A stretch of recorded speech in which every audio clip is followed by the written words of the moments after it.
Hello everyone, welcome to the session. आज की class में हम पढ़ने जा रहे हैं पंजाब स्कूल एजुकेशन बोर्ड की 6th क्लास की हिंदी की किताब पहली भाषा फर्स्ट लैंग्वेज और उसमें उसका 18वां पाठ 3 प्रश्न। आज हम इस पाठ के अभ्यास के बारे में चर्चा करेंगे। तो चलिए शुरू करते हैं। सबसे पहले दिए गए हैं शब्दों के अर्थ, इन्हें हम अच्छे से पढ़ लेते हैं। पहला शब्द है विख्यात का मतलब मशहूर, आशंका का मतलब शंका होना, ढिंढोरा पीटना मतलब सभी को जानकारी देना, सम्मति मतलब सहमति, रुधिर मतलब रक्त या खून, अस्फुट शब्द मतलब टूटे फूटे शब्द, अपहृत मतलब छीन ली या ले ली, कंदरा मतलब गुफा, कुदाली मतलब फावड़ा, स्त्राव का मतलब प्रवाह, रक्षक का मतलब रक्षा करने वाला। आगे कोष्ठक में दिए गए शब्दों में से सही शब्द चुनकर रिक्त स्थानों की पूर्ति करें। पहला, साधु ने राजा को देखकर उसका स्वागत किया। ख, राजा ने घायल आदमी को ताजा पानी पिलाया। तीसरा, जब राजा साधु की कुटी के सामने पहुंचा तब वह धरती कोड़ रहा था। ठीक है, तो ये था दूसरा प्रश्न। अब हम चलते हैं तीसरे प्रश्न की ओर। यहाँ पर बताया गया है कि आपने इन जो शब्द दिए गए हैं इनके लिंग बदलने हैं। तो मैंने यहाँ पर इसका उत्तर लिखा है। जैसे सबसे पहले है साधु, साध्वी, पंडित, पंडिताइन, आदमी, औरत, आगे राजा, रानी। चौथा है समानार्थक लिखिए। पहला शब्द यहाँ पर दिया गया है कर्तव्य, जिसका मतलब होता है फर्ज। वैसे ही दूसरा शब्द जो है वो दिया गया है शुश्रूषा मतलब सेवा। अगला स्राव का मतलब प्रवाह या बहाव, पंडित का मतलब विद्वान। पांचवा व्यतीत का मतलब बिताना। छठवां निश्चित का मतलब सही समय। सातवां भविष्य का मतलब आने वाला समय। आठवां निर्णय का मतलब फैसला। आगे है शुद्ध रूप लिखे। तो इस तरफ मैंने अशुद्ध लिखा है और दूसरी तरफ शुद्ध करके लिखा है। जैसे सबसे पहला जो है इसे अपहृत लिखते हैं, दूसरा है कार्यक्रम, तीसरा निर्धारित ऐसे लिखते हैं, फिर व्यतीत ऐसे व्यतीत, पांचवा सूर्यास्त इस तरीके से लिखते हैं और छठवां है मूर्छित। आगे दिया गया है साधु ने कहा, देखो कोई दौड़ा हुआ यहाँ आ रहा है, आओ उसे देखें। तो इस वाक्य में निर्देशक चिन्ह है जो वक्ता की उक्ति के आरंभ में कहा, बोला, पूछा आदि शब्दों के आगे लगता है। जैसे ये उदाहरण चिन्ह है जो बोलने वाले की उक्ति को ज्यों का त्यों लिखने पर लगाए जाते हैं, इन्वर्टेड कॉमास। ये चिन्ह अल्प विराम का है।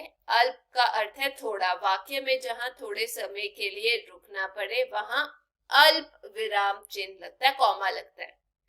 इसके अतिरिक्त एक ही प्रकार के शब्दों, क्रियाओं, वाक्यांशों के मध्य किसी के परिचय से पहले, दो वाक्यों को जोड़ने वाले शब्दों से पहले, वाक्यों में संबोधन से पहले, तारीख और सन के मध्य इस चिन्ह का प्रयोग होता है।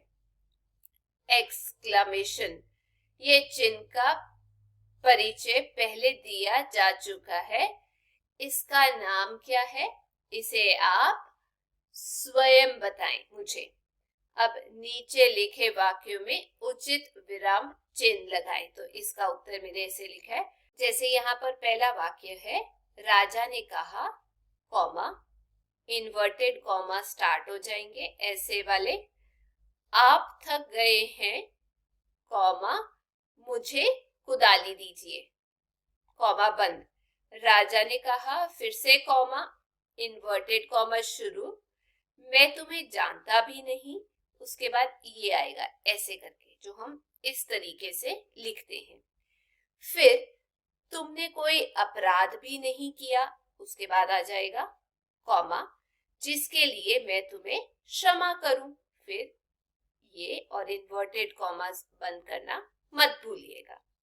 तीसरा, साधु ने कहा, कॉमा इन्वर्टेड कॉमास शुरू, देखो कॉमा कोई दौड़ा हुआ यहाँ आ रहा है, आओ कॉमा उसे देखे, कॉमा बंद।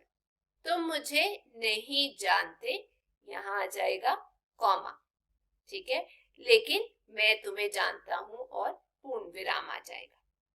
आगे चलते हैं। वैसे ही हम लोगों को यहाँ पर 7वां प्रश्न दिया गया है। यहाँ कुछ वाक्य दिए गए हैं, जैसे यहाँ पर आप पढ़ सकते हैं, साधु क्यारियों में बीज बो रहा था।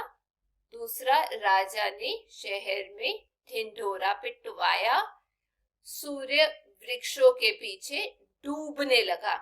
उपरोक्त वाक्यों में बो रहा था से काम का करना, पिटवाया से करवाना तथा डूबने लगा से होना प्रकट हो रहा है। अतः ये क्रियापद है। अतएव वाक्य में जिस पद से किसी काम का करना, करवाना अथवा होना प्रकट हो उसे क्रिया कहते हैं। अब यहाँ पर दिया गया है, निम्नलिखित में से क्रियापद छांटिए। जैसे इसमें यही लिख देते हैं इसका उत्तर, इधर ही आप लोगों को बता देती हूँ। जैसे जो पहला वाक्य है वो दिया गया है, उसके पेट में एक बड़ा घाव था, ये आ जाएगा, ठीक है। वैसे ही दूसरा वाक्य है, साधु ने राजा की बातें सुनी, यहाँ पर आ जाएगा सुनी। तीसरा, वहां उसे बिस्तर पर लिटा दिया, तो इसमें आ जाएगा लिटा दिया। और चौथा वाक्य है, उस मनुष्य ने अपनी आंखें बंद कर ली, ये। आगे दिया गया है 9वां प्रश्न।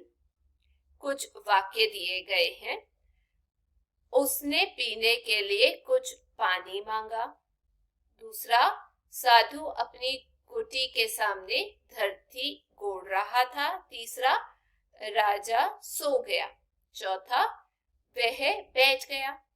पहले वाक्य में मांगने का फल पानी पर तथा दूसरे वाक्य में गोड़ने का फल धरती पर पड़ रहा है कि नहीं? अतः पानी और धरती कर्म है, इन पर क्रिया का फल पड़ने से मांगना और गोड़ना ये सकर्मक क्रियाएं हैं। तीसरे वाक्य में सोने और चौथे वाक्य में बैठने का फल सीधा क्रमशः मतलब राजा और व्यय पर पड़ रहा है। इन क्रियाओं में कर्म नहीं है, अतएव ये अकर्मक क्रियाएं हैं। विशेष वाक्य में क्या, किसको अथवा किसी प्रश्न लगाकर यदि उत्तर हाँ में मिलता है तो क्रिया सकर्मक होगी, अन्यथा अकर्मक होगी, ठीक है। उदाहरण, साधु अपनी कुटी के सामने धरती गोड़ रहा था। इस वाक्य में यदि प्रश्न स्वरूप क्या लगा दे तो प्रश्न होगा, साधु अपनी कुटी के सामने क्या गोड़ रहा था? उत्तर होगा धरती।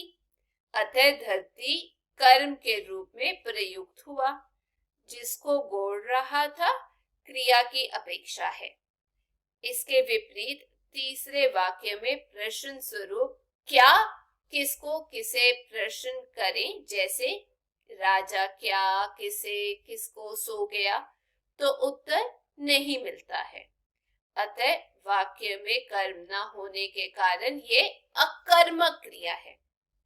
अब जैसे यहाँ पे प्रश्न पूछा गया है 10वां, निम्नलिखित में से सकर्मक तथा अकर्मक क्रियाएं जो हैं वो हमें छांटनी है, कौन सी है? जैसे सबसे पहला है वाक्य, राजा और साधु ने मिलकर उसके कपड़े खोले, सकर्मक क्रिया। दूसरा, उसे बिस्तर पर लेटा दिया, इसमें आ जाएगा अकर्मक। तीसरा, वह अपने घोड़े से उतर गया, अकर्मक। चौथा, राजा ने घाव पर पट्टी बांधी, ये भी अकर्मक। और पांचवा वाक्य है, उसने अपने हाथ से पसीना पोंछा, ये भी सकर्मक है। आगे चलते हैं। यहाँ पर कुछ प्रश्न पूछे गए हैं, उनके उत्तर मैंने यहाँ पर लिखे हैं, तो चलिए मैं आपको पढ़ के बता देती हूँ क्या क्या है। पहला प्रश्न है, राजा के मन में क्या विचार उठा? इस प्रश्न का उत्तर मैंने यहाँ लिखा है कि राजा के मन में विचार उठा कि यदि मैं यह जान जाऊं कि प्रत्येक कार्य को करने के लिए उचित समय कौन सा है, तो फिर किसी कार्य में असफल होने की आशंका न रह जाए। दूसरा प्रश्न है, राजा ने अपने राज्य में क्या ढिंढोरा पिटवाया? तो इसका उत्तर है, राजा ने अपने राज्य में ये ढिंढोरा पिटवाया कि जो मुझे 3 प्रश्नों के उत्तर की शिक्षा देगा, मैं उसे बहुत बड़ा पुरस्कार दूंगा। आगे चलते हैं। तीसरा प्रश्न दिया गया है, राजा अपने प्रश्नों के उत्तर पाने के लिए किसके पास गया? तो इसका उत्तर मैंने यहाँ पर लिखा है। उत्तर है, राजा अपने प्रश्नों के उत्तर पाने के लिए एक साधु के पास गया। वैसे ही आगे जो दिया गया है चौथा प्रश्न, वो ये है कि प्रत्येक कार्य को करने के लिए उचित समय कौन सा है? हम इसका उत्तर पढ़ लेते हैं जो मैंने लिखा है। प्रत्येक कार्य को करने के लिए उचित समय वर्तमान होता है। आगे एक और प्रश्न है, पांचवा प्रश्न। यहाँ पर पूछा गया है, पहले प्रश्न के उत्तर में लोगों ने राजा को क्या क्या बताया? तो मैंने इसका उत्तर यहाँ पर लिखा है। पहले प्रश्न के उत्तर में लोगों ने राजा को निम्नलिखित बातें कही। क्या क्या कहा? पहली बात, दिन, मास और वर्षों का कार्यक्रम निर्धारित कर लेना चाहिए। दूसरा, उचित समय के निर्धारण के लिए पंडितों की एक समिति बनानी चाहिए। उसके बाद निर्णय तुरंत कर लेना चाहिए, परंतु भविष्य का ज्ञान भी हो। आगे 6वां प्रश्न है, साधु ने राजा के प्रश्नों का क्या उत्तर दिया? इसका उत्तर ये मैंने यहाँ पर लिखा है। साधु ने राजा के प्रश्नों के निम्नलिखित उत्तर दिए। अब वो क्या क्या उत्तर थे? पहली बात जो उसने बोली वो ये था, किसी कार्य को आरंभ करने का सही या ठीक समय वो समय है जिसमें आप जी रहे हैं, अर्थात वर्तमान काल सबसे जरूरी है। सबसे महत्वपूर्ण लोग वे हैं जो उस समय हमारे साथ हैं। मानवता की सेवा करना सबसे उत्तम कार्य है। आगे है 7वां प्रश्न पूछा गया है, क्या राजा साधु के उत्तर से संतुष्ट हुआ? तो यहाँ पर मैंने इसका उत्तर लिखा है, राजा साधु के उत्तर से संतुष्ट हो गया। 8वां प्रश्न पूछा गया है, किसने राजा को अपना शत्रु बताया और क्यों? एक दाढ़ी वाला व्यक्ति राजा का पुराना शत्रु था। उसके भाई को राजा ने फांसी लगवा दी थी। 9वां प्रश्न, राजा ने शत्रु को क्यों क्षमा किया? उत्तर, राजा ने शत्रु को इसलिए क्षमा कर दिया क्योंकि उसकी देखभाल करने से राजा के प्राण बच गए थे। राजा को घायल की देखभाल में बहुत समय बीत गया था, इसलिए वह अपनी नगरी को ना लौटा, मतलब अपने घर वापस नहीं जा पाए थे। आगे 10वां प्रश्न और आखिरी है, संसार में मनुष्य क्यों जन्म लेता है? साधु ने इस पर क्या बताया?